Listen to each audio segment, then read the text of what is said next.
Good morning.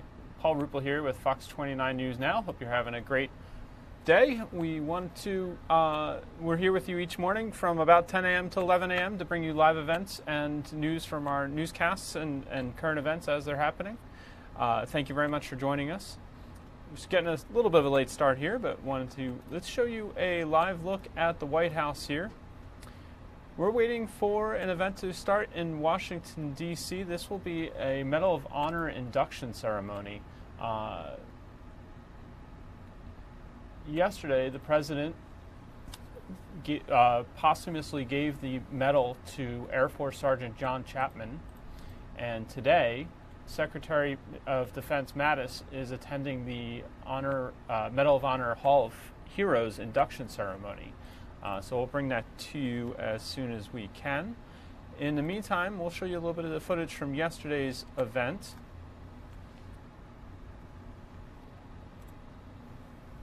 As I mentioned, President Trump awarded the Medal of Honor at the White House Wednesday. This was posthumously given to Air Force Sergeant John Chapman. He's the first airman to receive the award for heroic actions conducted since the Vietnam War. Chapman died saving fellow service members in Afghanistan in 2002. He was injured during a battle with al-Qaeda militants and left to fight alone until he was killed. Chapman's family receiving the award in his honor, the president recognizing Chapman's extraordinary sacrifice. At over 10,000 feet, they fought the enemy at the highest altitude of any battle in the history of the American military. John Chapman was the first to charge up the mountain toward the enemy. He killed 2 terrorists and cleared out the first bunker. John left the safety of the first bunker to fire a second enemy grenade at another bunker. As John fired on the second bunker, he was shot and fell to the ground and lost consciousness. Even though he was mortally wounded, John regained consciousness and continued to fight on, and he really fought. We have proof of that fight. He really fought. Good genes. You have good genes. He immediately began firing at the enemy, who was bombarding him with machine gun fire and rocket-propelled grenades. Despite facing overwhelming force, John bravely and fiercely battled on for over an hour as another American Quick Reaction Force helicopter approached. John engaged the enemy and provided covering fire in an attempt to prevent the enemy from shooting down our soldiers, our airmen, and that helicopter. In this final act of supreme courage, John gave his life for his fellow warriors. Through his extraordinary sacrifice, John helped save more than 20 American service members. As I mentioned, we're expecting to have Secretary Mattis's event live, where he'll be at the Medal of Honor Hall of Heroes induction ceremony for Sergeant Chapman. That's supposed to take place in the Pentagon Auditorium, and we'll bring that to you live when we have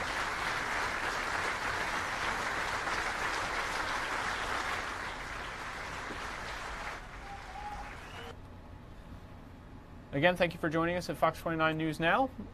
Let's show you a local story. This was our Sabina Kuriakos was out on this morning. Police are investigating the shooting death of a woman in the city's Wissinoming neighborhood. 2 suspects have been taken into custody. Sabina has been following the story all morning long and filed this report.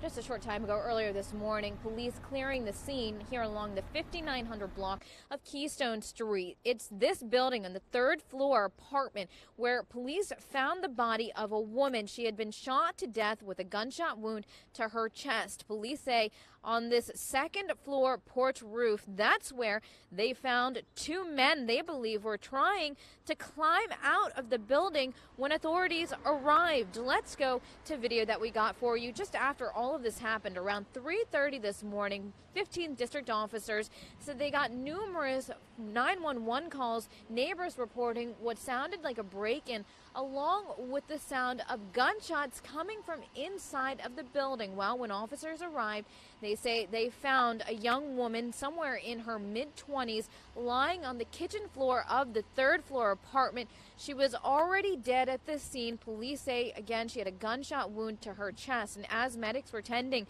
to this woman, that's when police say they realized there were two men outside jumping down from the porch roof. They took those men into custody. They say they are cooperating, and right now they are at Homicide. Earlier this morning, they were talking to Homicide detectives. Here is Chief Inspector Scott Small telling us more about what happened.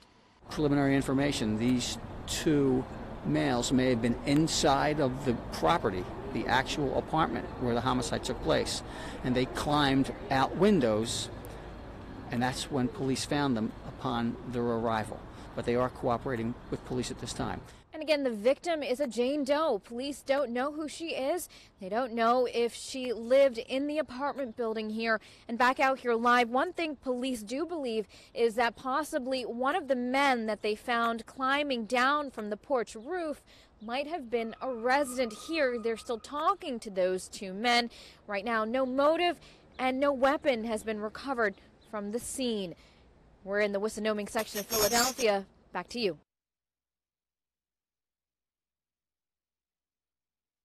Again, that was Sabina Kyriakos reporting from the Wissinoming section about the homicide case there. Next up, friends and family are remembering a man who was shot and killed by police on Monday. Last night they gathered at the corner of Hegerman Street and Princeton Avenue. That's where 36-year-old Jeffrey Dennis was shot by an undercover Philadelphia narcotics officer. Police say Dennis rammed his car into another officer, then he allegedly ignored their commands to stop and struck and injured the officer. Another officer fired at least 3 shots, killing Dennis. The shooting is under investigation, but police have raised questions about it. This message for everybody that's looking at us and hear all that negative stuff about my brother. You don't know him. He was a good man. He wasn't perfect, but nobody out here is. If this is a situation where he was getting away, you pursue him at a safe distance and you live to fight another day. We do have a responsibility as it relates to the sanctity of life. I talked about that, and we have a responsibility to look at whether or not we can do things differently. You saw Police Commissioner Richard Ross there. The families, I believe, are meeting with him this morning. There may be a press availability after that, so if that's the case, we'll try to get that for you, or we'll have it for you on tonight's Fox 29 News at 5 and 6 o'clock. Let's get you out to the event we mentioned earlier. This is Defense Secretary Mattis attending an induction for the Medal of Honor recipient who received it posthumously yesterday. Let's take you there. And we go to war with our values. And not only was John Chapman a fearless warrior, he was an incredibly good man. Such is the nature of those who receive our nation's highest honor, because they inspire us to become better men and women and to work every day to live up to their example.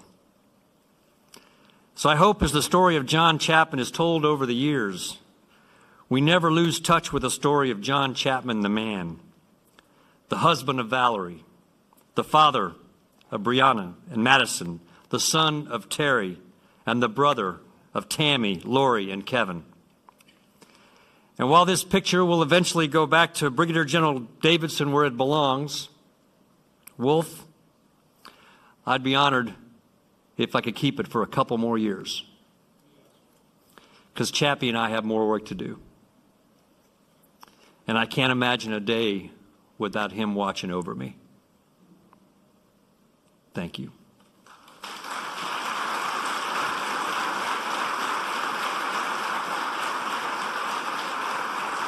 Ladies and gentlemen, the Secretary of the United States Air Force, Secretary Wilson.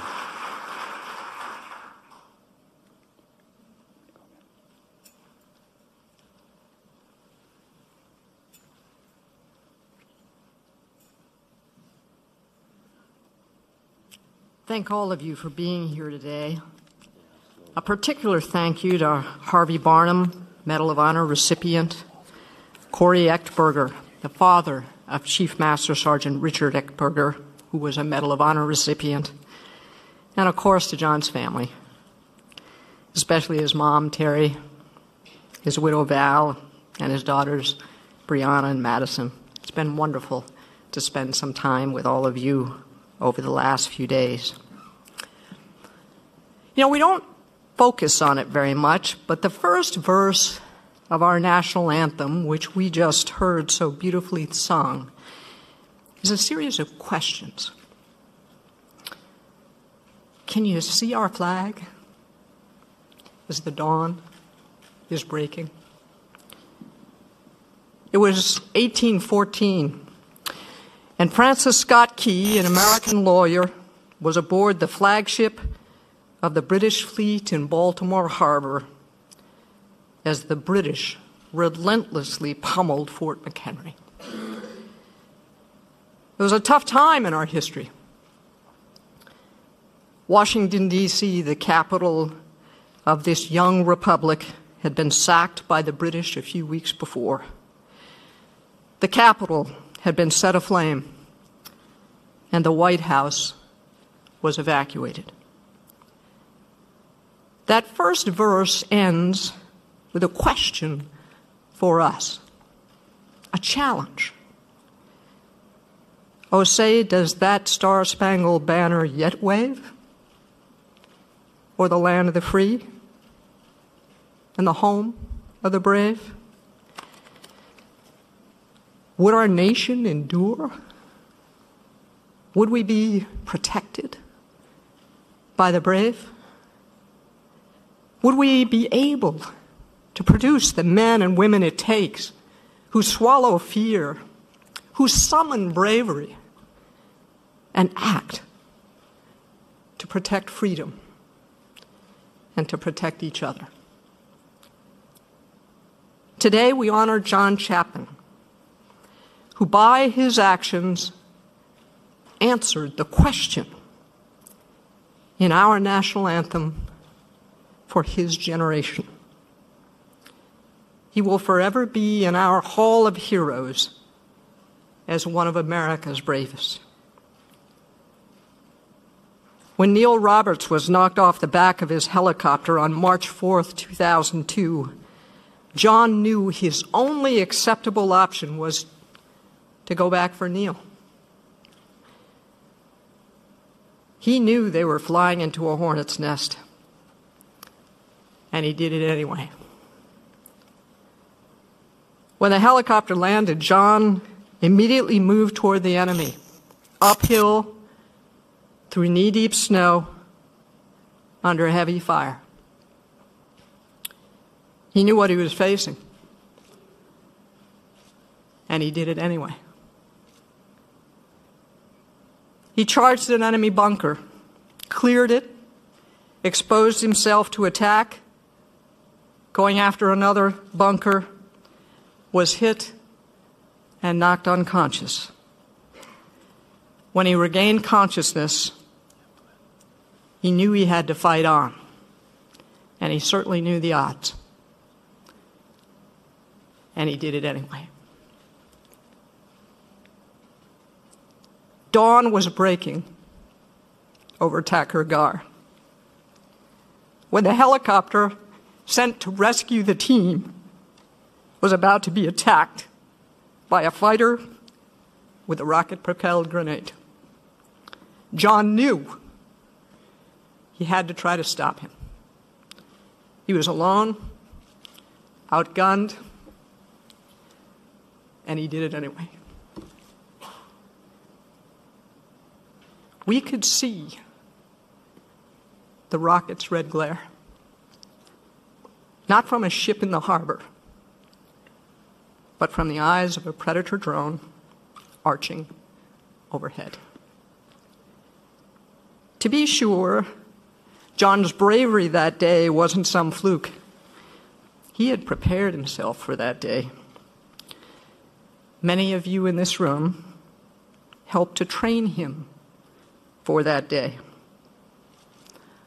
One of John's instructors recalled Sergeant Chapman's time at the Combat Control School, one of the more grueling of Air Force training programs. In the Special Tactics training pipeline, about 85% wash out. And his instructor recalls a smirk on Sergeant Chapman's face during training, as if the training was too easy for him. And his instructor says, it was too easy for John. John Chapman never talked about how good he was at what he did. He didn't have to. You know, we don't often sing the three final verses in our national anthem. In the final one, Francis Scott Key answers his own question with something of a prayer that praises the power that hath made and preserves us a nation. The Star-Spangled Banner, in triumph, shall wave o'er the land of the free and the home of the brave. For his generation of Americans, John Chapman was the answer to that lingering question. Our nation endures and continues to be the land of the free because of brave men, because of John Chapman.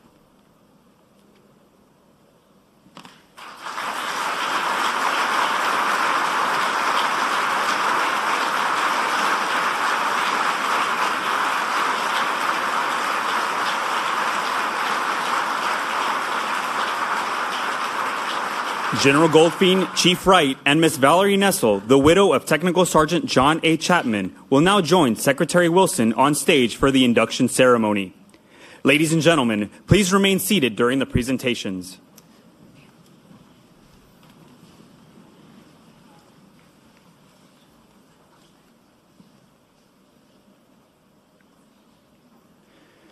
The President of the United States of America, authorized by Act of Congress, March 3, 1863, has awarded in the name of the Congress the Medal of Honor to Technical Sergeant John A. Chapman for conspicuous gallantry and intrepidity at the risk of life above and beyond the call of duty. Technical Sergeant John A. Chapman distinguished himself by extraordinary heroism as a combat controller attached to a Navy sea, air, and land team conducting reconnaissance operations in Takur Ghar, Afghanistan, on 4 March 2002. During insertion, the team's helicopter was ambushed, causing a teammate to fall into a hornet's nest of enemy below. Sergeant Chapman and the SEALs voluntarily reinserted onto a snow-capped mountain into the heart of a known enemy stronghold to rescue one of their own. Sergeant Chapman immediately engaged, moving in the direction of the closest enemy position despite coming under heavy fire from multiple directions. He charged an enemy bunker up a 15-degree grade in thigh-deep snow directly into the hostile fire. Upon reaching the bunker, Sergeant Chapman assaulted through and cleared the position, killing all enemy occupants. With complete disregard for his own life, Sergeant Chapman deliberately moved from cover and exposed himself once again to intense enemy fire to attack a second bunker with an emplaced machine gun that was firing on the team.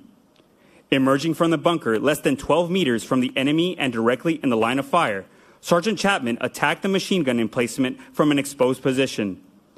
During this assault, Sergeant Chapman was struck and injured by enemy fire. Despite severe wounds, he continued to fight relentlessly, sustaining a violent engagement with multiple enemy personnel before paying the ultimate sacrifice. In the conduct of these heroic actions, Sergeant Chapman is credited with saving the lives of his teammates. By his courageous actions and extraordinary valor at the cost of his own life, Technical Sergeant Chapman upheld the highest traditions of military service and reflected great credit upon himself and the United States Air Force.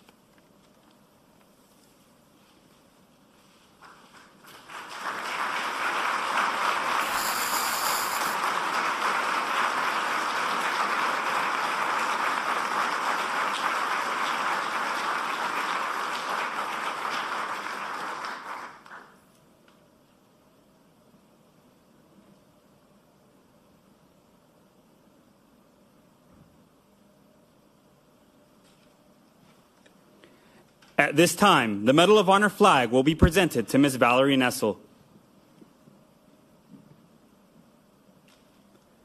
On 23 October 2002, Public Law 107-248, Section 8143, established the Medal of Honor flag to recognize service members who have distinguished themselves by gallantry in action above and beyond the call of duty. The Medal of Honor flag commemorates the sacrifice and blood shed for our freedoms and gives emphasis to the Medal of Honor being the highest award for valor by an individual serving in the armed forces of the United States. The light blue color with gold fringe bearing 13 white stars are adapted from the Medal of Honor ribbon.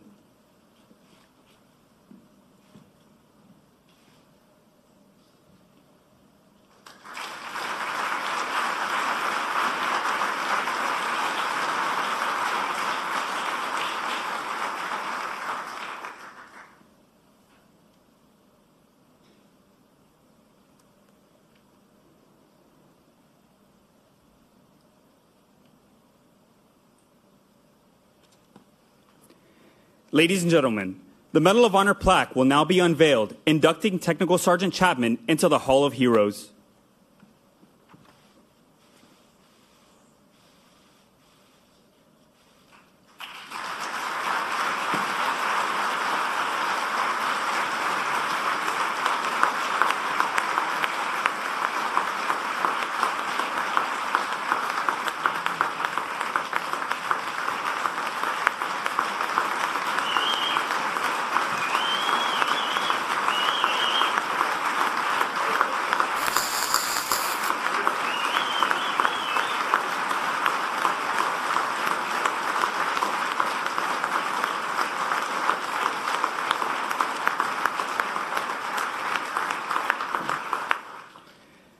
Ladies and gentlemen, Sergeant Chapman's mother, Mrs. Teresa Chapman, and his sister, Mrs. Lori Longfritz.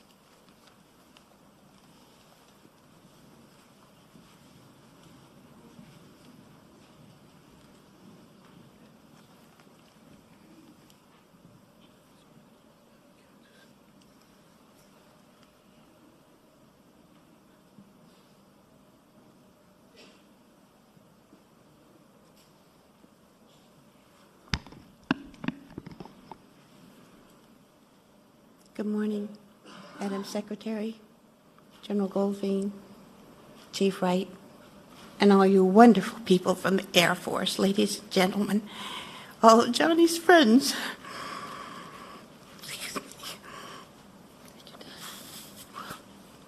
I didn't prepare a speech because I knew I would get like this, the words wouldn't come out.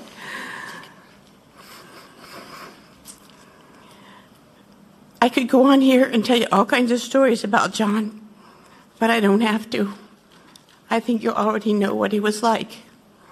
And I'm ever so grateful to those who worked so hard to make this possible. I can't tell you how much it means to me and my family. Thank you so much.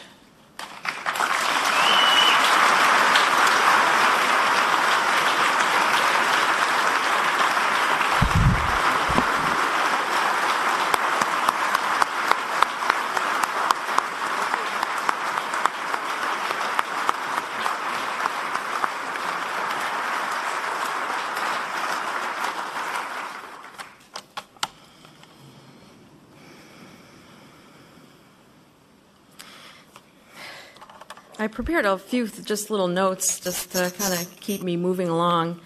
I thought I would keep it short, but then I was told that I have all the time in the world. So how much time do you guys have? Because when I'm talking about John, I can talk for 5 minutes or 5 hours, or 5 days if you give it to me. Pardon? Oh, I see your face. First, I would like to thank all of you for coming. I'm afraid that I'm going to forget someone. I'm afraid that I'm going to forget to thank someone who requires, who needs, who deserves to be thanked. So I think I'm just going to leave it at a blanket thank you for being here. But I guess I'm not going to leave it there because there are certain people who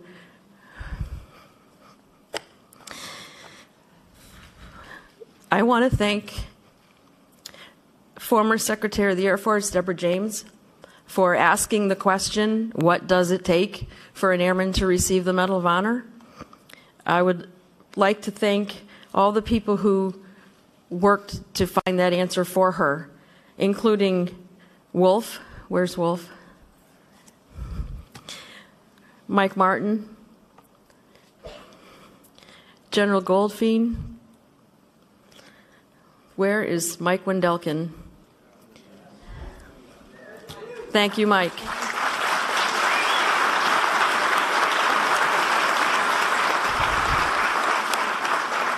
Every single one of you are very humble. I thank you, and you say, I didn't really do anything. You have done a lot. I want to thank everyone else who's here supporting us and supporting John, wanting to honor him. For those of you who want to hear me talk for days about John, see me later. I can. When I think back about growing up with John, there are 4 of us kids, but we were so close in age that it feels like it's always been the 4 of us. All for one, one for all. We fought, we laughed, we cried, always together. Or, well, maybe sometimes it was the boys against the girls, or the oldest and the youngest against the middle kids. But we always came together when it was needed. Growing up with Kevin and John and Tammy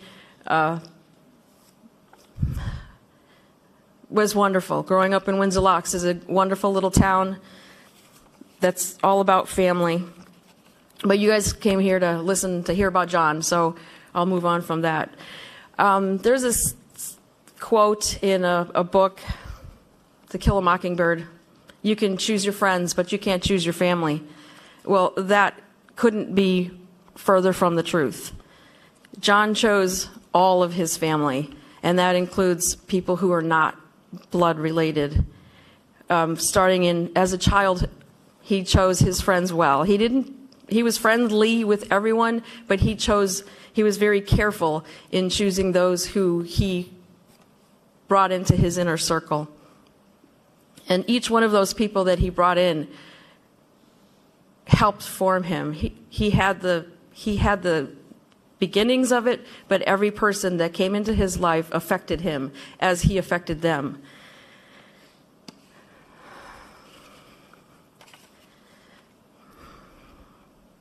As he grew older, high school, going into the military, he did the same. He was respectful of everyone, I think.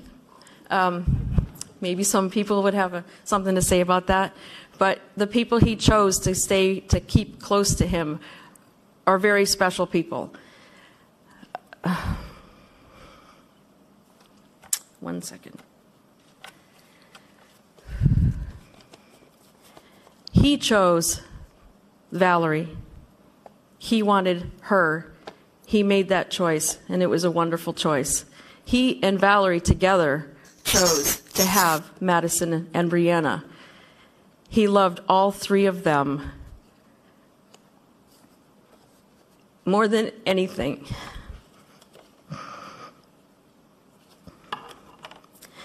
There's a saying, my son John went to Jim Kelly's football camp a couple years ago. Go Bills!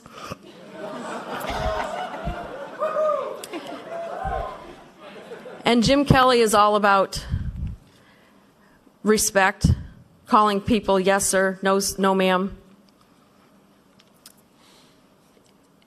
And every year he has a saying on the back of the shirts that get handed out. And the year that John went, it said, show me your friends and I'll show you your future. And that's true, especially of John, my brother John. Look at his friends. Look at the family that he chose. And you can see how he was the person that who did what he did on that mountain. John was the type of person from the time he was a little boy till the time he died to do the right thing because it was the right thing, even if no one was watching. He wasn't perfect. He was a stinker.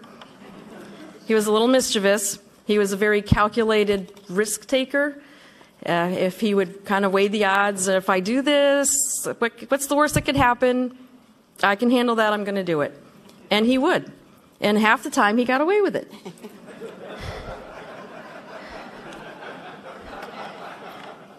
I'll tell you one story. It's a quick one. And this was, Mom would send him to his room if he did something wrong. And I think this only happened a couple of times. But his room had a lower window than the rest of than my sister and I. So he'd get sent to his room. Mom would go about her business. John would climb out the window and go play in the neighborhood. He'd climb back in time. I don't know how he knew, but he never got caught. If I got out, I'd get caught in 5 minutes. But he never got caught. And so, yeah, he weighed the risk. What's the worst he could do? Have happen to him? Get stuck in his room? I mean,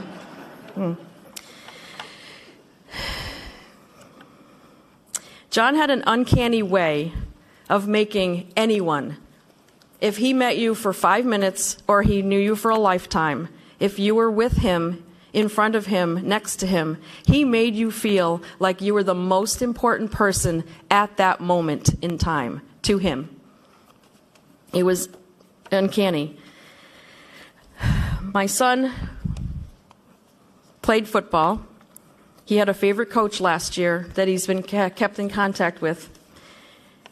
Coach Thompson allowed him to practice with them to get ready for junior high football. John told Coach Thompson about his uncle. Then Coach Thompson told his team about John Chapman. And he said, after telling the brief story, he said that just as John Chapman did, his team needs to play to the whistle. John played to the whistle every time, especially on March 4th, 2002. I want to read a quote that my husband Kenny told me about.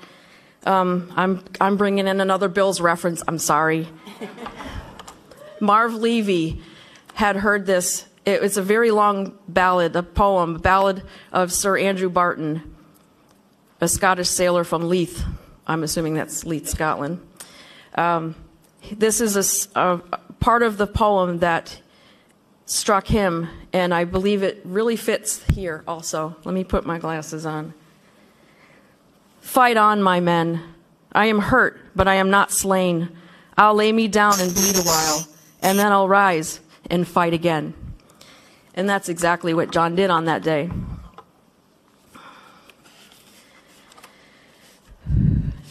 In that last hour of John's life on that mountain,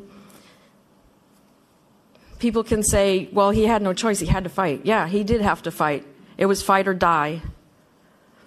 But he took that fight to them. He owned that fight.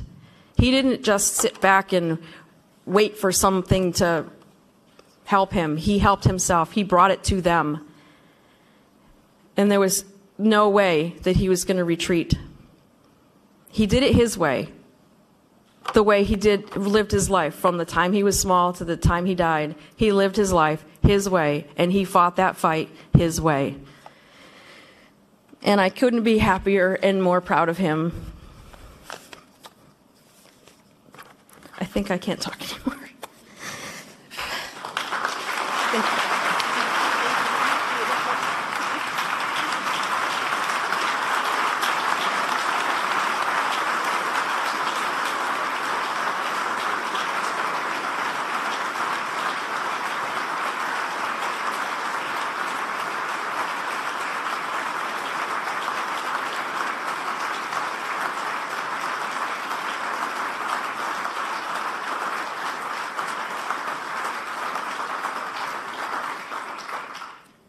Ladies and gentlemen, the men and women of the United States Air Force are proud to induct Technical Sergeant Chapman into the Hall of Heroes.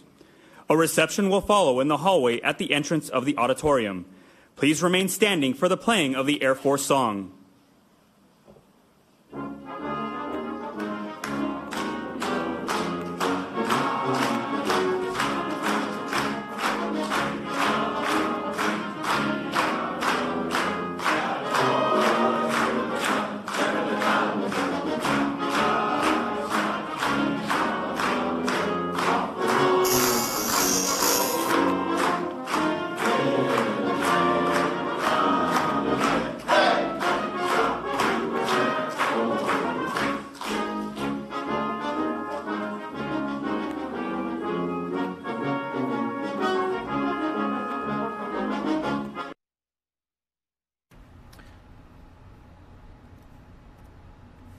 You've been watching the induction ceremony there into the Hall of Heroes for Medal of Honor recipient Tech Sergeant John Chapman of the Air Force.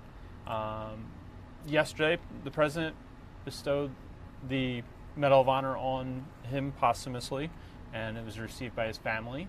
You heard some members of his family speak there. Chapman's death has been under investigation after accusations were made that another Medal of Honor recipient, Britt Slabinski, left Chapman alone after believing he was killed. But a 30-month investigation uncovered Chapman's bravery after drone footage was released.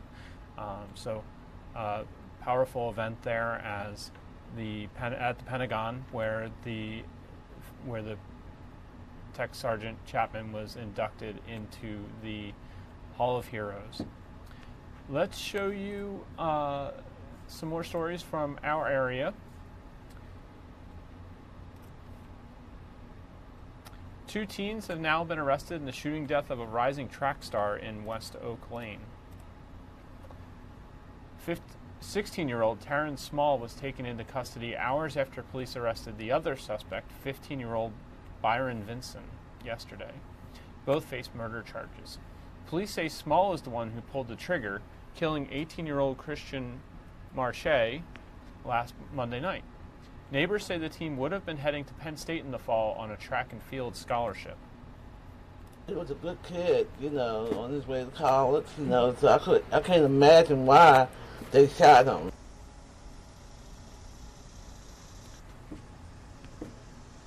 Apologize for the no sound there. It's the neighbor said that was Charlene. She said police are crediting, he was just a good kid, on his way to college. I can't imagine why they shot him.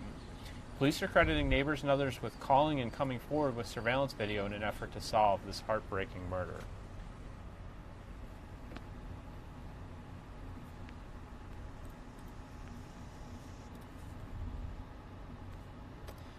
The city of Wilmington, Delaware is now facing a lawsuit in response to an incident we told you about last month. A group of Muslim children were asked to get out of the Foster Brown pool because of their religious clothing. The lawsuit, filed on behalf of Darul Aman Academy and 5 families who attend the summer program, alleged the city violated the Delaware and U.S. constitutions. We reached out to the mayor's office. A spokesperson says they are reviewing the lawsuit but have no comment at this time.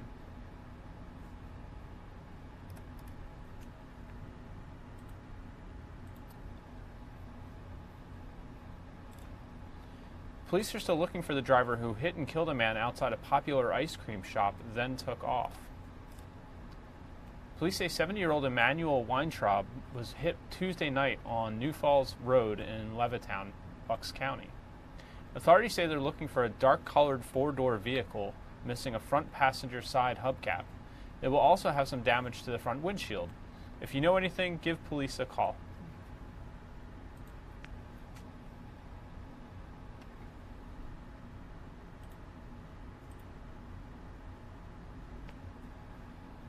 Secretary Pompeo is about to make a personnel announcement at the White House. This is at the State Department. Secretary Mike Pompeo, Secretary of State, is about to speak there from the podium at the Department of State. Let's take a live listen.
Again, we're watching this U.S. State Department where Secretary of State Mike Pompeo is expected to make an announcement shortly, a personnel announcement.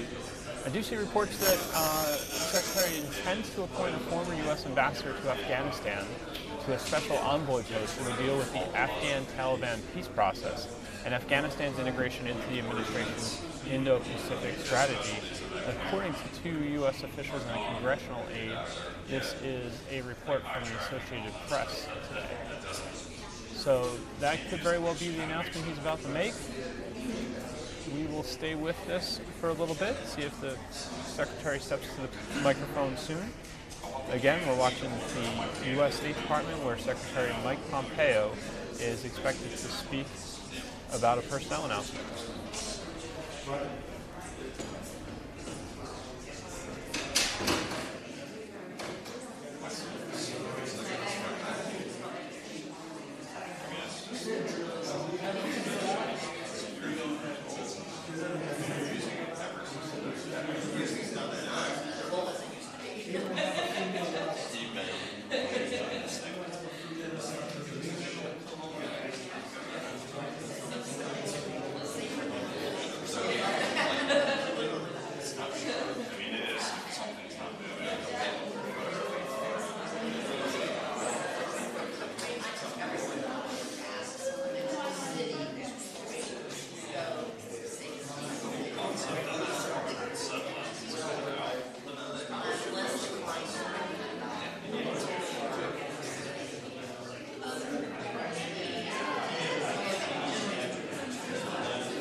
While we're waiting for that event to begin, let's get you a little more news here. Here is a story about the hurricane that is nearing Hawaii at this moment.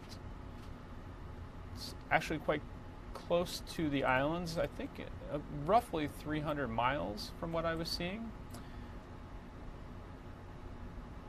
President Trump has approved emergency aid as Hurricane Lane barrels toward the Big Island.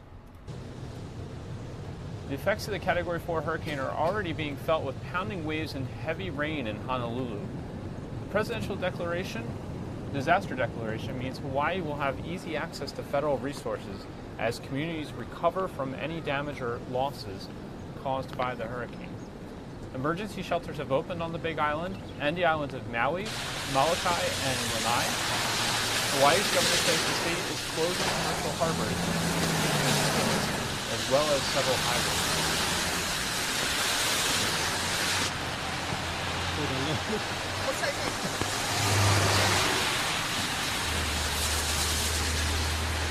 A little earlier, I saw the Fox 29 Weather Authority taking a look at Hurricane Lane's positioning. You can see it was at that time, a short while ago, about 340 miles south. I believe that's south, at least 340 miles from Honolulu. Winds were about 145 miles per hour, which I believe is still Category 4 strength. And the storm was moving to the northwest at 7 miles per hour. So we hope everyone in Honolulu is staying safe as the hurricane, very powerful hurricane, nears and is certainly sending some driving surf, some heavy rain their way. Saw reports that rainfall totals could reach as high as 20 inches. So wish everyone the best in Honolulu. Here's a live look at ultimate Doppler radar for our area. We're having some very fine weather today. Scott Williams this morning calling this a perfect 10. So not too many rain showers in the area. We're up to 71 degrees right now in Philadelphia. A little bit warmer, 74 in Atlantic City, 72 in Wildwood. Up in the Poconos, Mount Pocono only 62 degrees right now, Pottstown only 68, but 70s over much of the area at this moment. Take a closer look at radar here.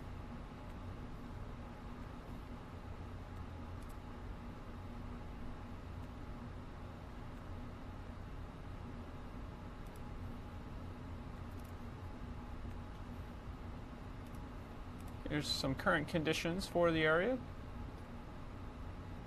See, we're at 70 degrees at all four of these locations. Winds are out of the north, 14 miles an hour in the city right now.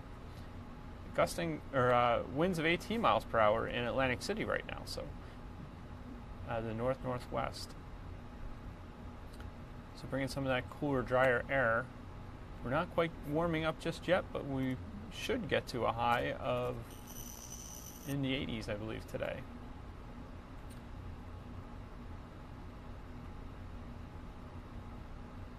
Here's your 7-day forecast for the Poconos.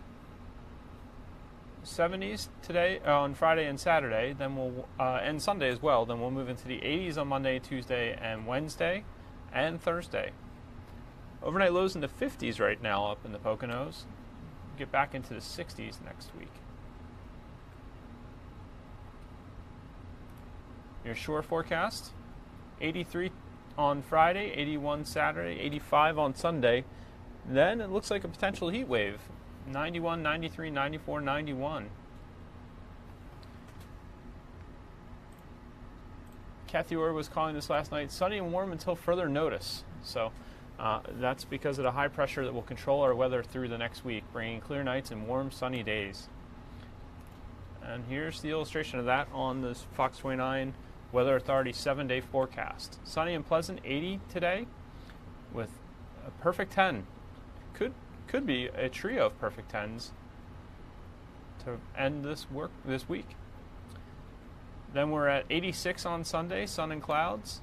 Heating up on Monday, 91, and heat wave possibility here as well. 91, 92, 92. Humidity will be back Tuesday. Overnight lows will be in the 60s for the next couple nights. Then we'll get back into the 70s for overnights. A little bit stickier next week.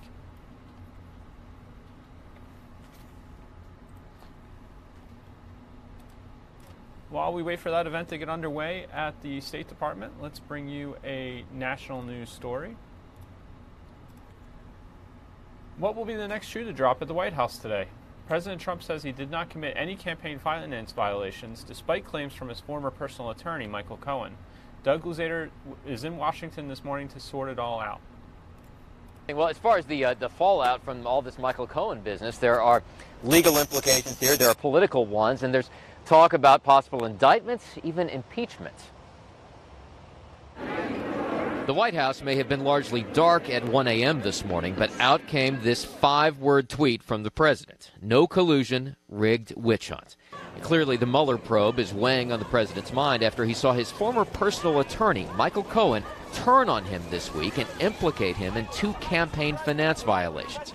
Payments to keep 2 women quiet during the 2016 campaign, something the president says wasn't a crime. And they weren't taken out of campaign finance. That's a big thing. That's a much bigger thing.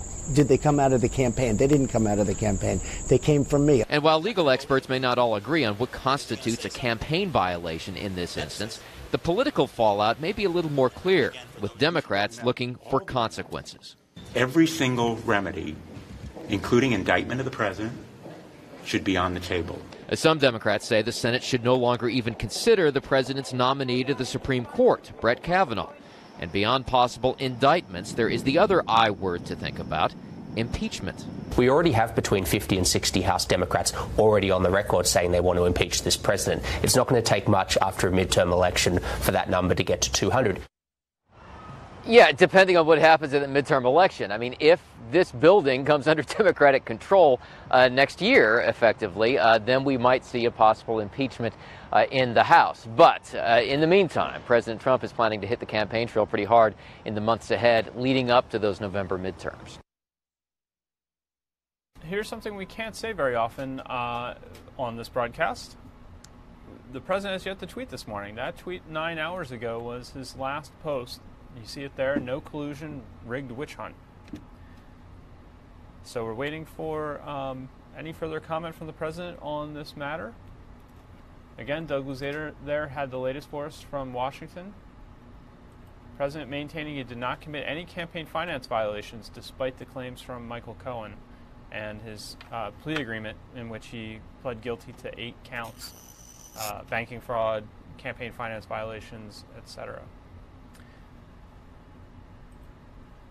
Oprah Winfrey dishes on a new addition to her food line. Fox Business Network's Tracy Carrasco has more in today's Morning Business Outlook. Good morning. The Dow and the S&P 500 snapped their 4-day run of gains as the Federal Reserve confirmed it would raise interest rates again next month. Tequila sends George Clooney to the top of the Forbes highest paid actors list with $239 million. A large portion of Clooney's cash flow comes from the selling of his Casamigos tequila company for $1 billion last year. Right behind Clooney, Dwayne "The Rock" Johnson and Robert Downey Jr. A year after Oprah Winfrey announced her Oh That's Good grocery store line of refrigerated soups and side dishes, she's expanding to the freezer aisle with frozen pizza that has a cauliflower crust. The 11-inch pizzas come in 5 cheese, uncured pepperoni, supreme, and fire-roasted veggie flavors.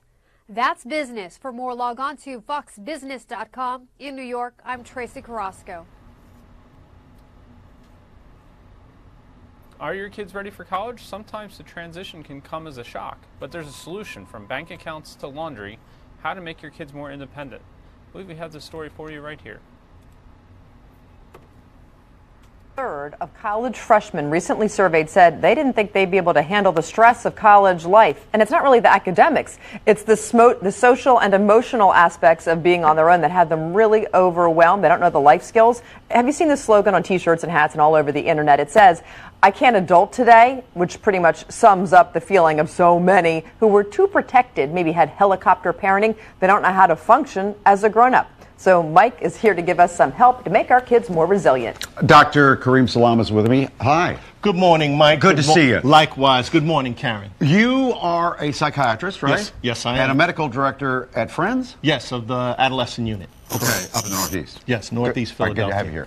So, I apologize for not doing this segment 10, 15 years ago for everybody who's heading off to college right now. So this is more like, Karen, this is perfectly suited for you and your 3 young boys. I need them to do chores. I need them to learn how to be responsible and be able to do it themselves. Make them resilient before they take off for college, all right? So let's talk about that. Absolutely. They've got to start doing their own homework, right? Yes. Back up just a little bit here so we can see these. Sure. There's homework in case you didn't know what homework looks like. So how early? Like 5, 6, 7 years of age? Very early on, you want to assist kids with their homework, but you really want a methodology. You want an approach. We're going to take you back to the State Department where Secretary Mike Pompeo is making that personnel announcement we spoke of earlier. Lead our efforts to achieve President Trump's goal of the final fully verified denuclearization of North Korea, as agreed to by Chairman Kim Jong-un. It's a very timely moment for Steve to join the team and come on board. He and I will be traveling to North Korea next week to make further diplomatic progress towards our objective. Steve is taking the reins of a great team effort. The State Department has already done excellent work in implementing and sustaining the pressure campaign, putting together the first ever leader-level summit in Singapore, and laying the groundwork to hold North Korea accountable to the promises that Chairman Kim has made. As the special representative, Steve will lead negotiations and spearhead diplomatic efforts with our allies and partners. Steve has had extensive career in foreign policy and in tough negotiating settings as well. He comes to us from his position as the Vice President of International Government Affairs for the Ford Motor Company. In this job, he closely engaged foreign governments to advance Ford's goals all around the world. He will now employ that same skill and dedication on behalf of the American people to make sure that their interests are well served in respect to North Korea. Steve also spent nearly 2 decades doing foreign policy work on Capitol Hill and in the executive branch. His positions have included National Security Advisor to former Senate Majority Leader Senator Bill Frist. He was the Executive Secretary at the National Security Council under President George W. Bush, and the Chief of Staff at the Senate Foreign Relations Committee. Using diplomacy to resolve the North Korean security threat once and for all remains one of President Trump's greatest priorities, and Steve is eminently qualified for the task and clear-eyed in the challenge before us. I'm fully confident that he will be able to lead our mission in ensuring a secure future for the American people, and we hope a far brighter future for the people of North Korea. And now I'd like to invite our new Special Representative for North Korea, Steve Biegun, to say a few words. Thank you very much, Mr. Secretary. And I want to start by thanking you and the President for having given me an incredible opportunity to once again serve our great nation. I fully understand the importance of this job, the President, you, and the American people, and what you expect from all of us in achieving a more peaceful world. The issues are tough, and they will be tough to resolve. But the President has created an opening, and it's one that we must take by seizing every possible opportunity to realize the vision for a peaceful future for the people of North Korea. This begins with the final, fully verified denuclearization of North Korea as agreed by Chairman Kim Jong-un at the summit with President Trump in Singapore.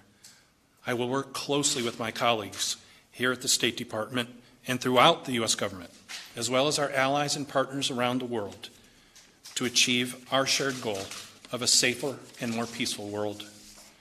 Once again, I'm honored and grateful for this opportunity, and I look forward to faithfully representing the United States of America. Mr. Secretary, I will give you and the American people my very best. Thank you. Thank you all. Do you have any questions?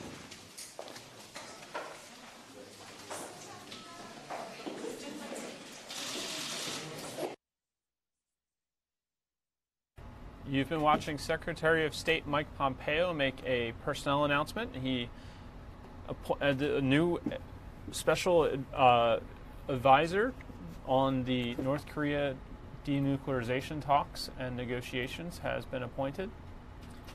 And I believe the Secretary of State made news there that he's going back to North Korea next week. So that we're happy to bring that to you live from the State Department in Washington, D.C. Let's get you back to the story we were watching just before that. This is from Good Day Philadelphia this morning. we were talking about emotional resilience. Are your kids ready for college? Sometimes the transition can come as a shock, but there's a solution from bank accounts to laundry, how to make your kids more independent. Let's watch that segment again. Versus high school. So you're kind of encouraging them to do the homework, help them, but take the training wheels off, and they've got to do it on their own eventually. Absolutely. And you want to get them in the habit of submitting high quality work. Okay. And you want to focus on the development of excellent habits. My parents, we had to do chores. Yes. Is that still a good idea? It's an excellent idea. Think about it. Chores contribute to a peaceful, clean, organized, orderly environment. That doesn't happen by magic. Because you're going to have to do it yourself when you get to college. It requires effort. So why not have them practice when they're young? Okay. One thing we have trouble, when we get onto campus, we see all these, back when I was going there, free credit cards, or, you know, sign up for the credit card. Sure. You're not used to handling your own money. So teach that early. Absolutely. And I think schools have shifted in a direction. They have courses on financial literacy. Those things are critically important. You don't want kids to be taken advantage of by unscrupulous purveyors of merchandise, credit cards, and the like. They probably should have a job in their teenage years, don't you think? Even better than that, it should be, they should work for someone who has no relationship with them whatsoever, and they manage based on their merit in that employment environment. How does that help them in the first year of college? Because first year of college for many kids is the first time that they're their own personal CEO. Yeah. They're managing their time, their studies, they're feeding themselves, and so they need practice in doing that. Speaking of feeding themselves, a lot of these kids go off to college, they've never done their own grocery shopping. Sure. And you know what? You shouldn't wait until 3 months prior to them leaving the home. Maybe when they're early teens, send them to the store with a list and come back with the groceries? If they drive, or at least maybe accompany them, send them out in the store, have them bring the cart to the front, and then you check out. I'll be darned. And start paying bills, maybe in your teenage years before you go to college? Just practice. Supervise them such that when they're young adults in college and they're on their own, they have experience. Experience and accomplishment breeds confidence. Yeah. So kids need to accomplish and achieve through practice so that they feel confident.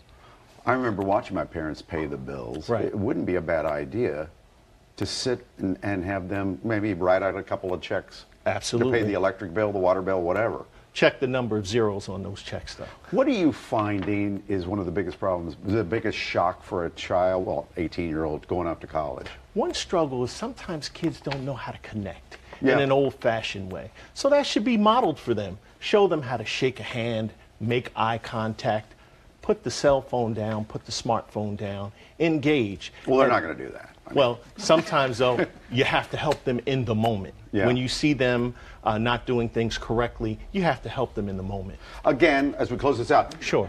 When should we start this? I mean, right when they first go to kindergarten and first grade? So latency age, that's between 6 and 12. 6 and 12. Yeah, when kids are developing the ability to abstract, and they learn about concepts like birth and death, and that's the time when kids learn how to appreciate poetry, and they can understand more sophisticated ideas. I wish you were around when I went off to college, because I went in there just blind, just stumbling around this campus. I'm sure you did quite well. I figured well. it out. I That's figured it right. out. Good to see you. Oh, pleasure's all mine. Please come back. You're All really right. good. Thank you. Again, that was Mike Jarek this morning on Good Day Philadelphia, talking about how to prepare your child for college. Want to get you one last look at conditions around our area. That's the Benjamin Franklin Parkway. Let's get you the live conditions. 72 outside right now. Dew point is 53, so nice and low humidity there. Not feeling anywhere near as sticky as it has in some of the past weeks.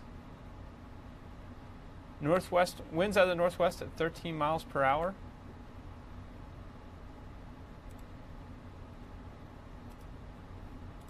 And here's a look at Market Street East, the intersection with 3rd Street. They're outside our Fox 29 studios. Some blue skies out there with some clouds moving through, but mostly sunny today is the call from the Fox 29 Weather Authority. We'll also be keeping an eye on conditions out in Cleveland, where the Eagles are playing game number 3 of the preseason tonight against the Browns. That game will be right here on Fox 29. The result still doesn't matter, but the third game is typically the most important of the preseason, with the starters expected to play at least a full half. That's big for the first-team offense, which hasn't looked very good so far this preseason, and this will likely be their final tune-up before the regular season. You can watch the game in Cleveland right here on Fox 29. First up, Fox 29 Game Night Live at 7:30, then Eagles-Browns at 8, and stay tuned for Fox 29 News at 10 after the game. I believe Nick Foles will be playing despite injuring his shoulder last week, so reasons to tune in there. Should be 74 at kickoff and about 69 degrees as the game comes to an end, probably around 11 o'clock or so. Winds light out of the west-southwest. One last look at radar before we go. You can see nice clear skies. Should get to 80 conditions, 80 degrees, lovely conditions. Get outside and enjoy that weather if you can. Thank you again for watching Fox 29 News Now. Have a great rest of your day, and we'll see you again tomorrow.